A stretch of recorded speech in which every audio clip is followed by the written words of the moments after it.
Good day, dear co-learners. Picture this out. One student studies for a longer period of time. Will this affect his or her score compared to studying for a shorter amount of time? We can prove this by using statistical tool analysis. However, if we do this manually, it is both tedious and time-consuming. Luckily, we will be using our graphing calculator, CalcFX 9860G2. How exactly can this calculator help us solve this problem? Let's take this as our sample data. This shows the scores of the learners, the dependent variable with respect to the number of hours they study, the independent variable. To determine how our independent variable affects the dependent variable, we will use regression analysis. So, using our graphing calculator, we will input our data. From the main menu, press 2 for statistics mode. In our first column, list 1, let us input our independent variable or the values of x. The second column, list 2, we will input the dependent variable or the scores. Subsequently, we press F1 for graph. Make sure that it is set to scatterplot by pressing F6, and our X list should be list 1 and the Y list must be set to list 2. Let's press exit, then F1 for graph. And there it is, our scatter plot. Press F1 for calc, choose X for linear regression, and Y is equals to AX plus B, since this is the most widely used form for linear regression equation. Just like that, we now have our values of A, which is equal to 8.89 and 6.29 for B. We also have our R, or the regression coefficient, which is 0.992.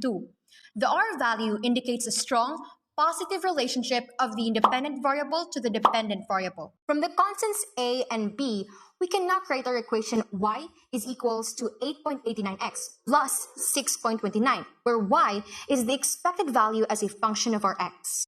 We can now find our regression line by pressing F6 to draw. That's it! We now have our regression line. The closer the points to the regression line, the closer the value of R from positive 1 or negative 1. Remember that the values of R ranges from 1 to negative 1, where 0 indicates no relationship.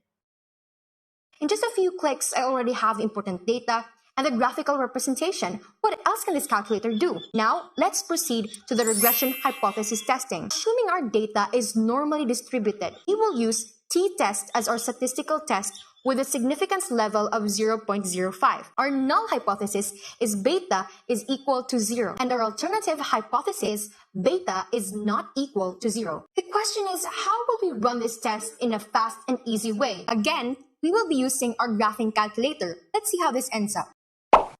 Press F3 for test, and since we will use t-test, we press F2, then F3 for regression. Now, we must set the beta and probability as not equal to 0, since it is two-tailed, with our X list as list 1 and Y list as list 2. Finally, execute and then calculate. Look at that! Our t-value is 15.25, which is far from 0 and indicates greater evidence against the null hypothesis. And it is further justified by our p-value, which is 0.0001788. That is less than the significance level of 0.05. This means we must reject our null hypothesis and accept the alternative hypothesis. Therefore, it concludes that there is sufficient evidence that the number of hours a learner studies affect his or her score. What can I say? A student life requires study time. By using statistical tools and analysis, we can also find out other relationships in the real world. However, instead of going through the lengthy, traditional, and boring method, using graphing calculator is much more easy, convenient, and reliable. So, when somebody says, grab a graphing calculator, CalcFX 9860G2.